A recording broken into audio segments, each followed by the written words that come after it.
আসসালামু আলাইকুম। আমরা এখন ইউনানি আয়ুর্বেদিক হসপিটালের পঞ্চকর্ম ইউনিটে আছি।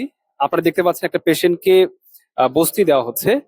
আমরা একটু ডক্টরের সঙ্গে কথা বলবো, প্লাস কি প্রসিডিউর হচ্ছে সেটা একটু জানতে চাবো। ডক্টর, আপনি কি প্রসিডিউর দিচ্ছেন ওনাকে পঞ্চকর্ম একটু বলবেন? আমি এটাকে গ্রীবা বসতে দিচ্ছি। তার এখানে ঘাড়ে পেইন, তো ঘাড় থেকে যেহেতু পেইনটা এদিকে রেডিয়েট হয়, এই জন্য আমরা এখানে গ্রীবা বসতে দেওয়ার মাধ্যমে তার এই পোর্শনটাকে যাতে পেইনটাকে রিমুভ করা যায়, সেই জন্য আমরা যথেষ্ট চেষ্টা করতেছি এই অয়েল ম্যাসেজ থেরাপির মাধ্যমে। আচ্ছা, এই ম্যাসেজ থেরাপিটা যে আপনি দিচ্ছেন, এই যে ওয়েল দিচ্ছেন এখানে, আপনি আমরা আপনার দর্শক আপনি দেখতে পাচ্ছেন এখানে তেল দেওয়া হচ্ছে, কুসুম গরম তেল।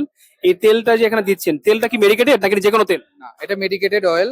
এটাকে বলে বাতরক্সি অয়েল। এটা দিলে এই অয়েলটা পেইন রিমুভ করতে সাহায্য করে। তো যেটা আমরা দিচ্ছি, এটা যেহেতু একটু গরম করে দিচ্ছি, এটা স্কিনের সারফেস থেকে ভিতরের দিকে নির্যাসটা গিয়ে পেইনটাকে রিমুভ করতে সাহায্য করবে। ওকে, ধন্যবাদ ডক্টর।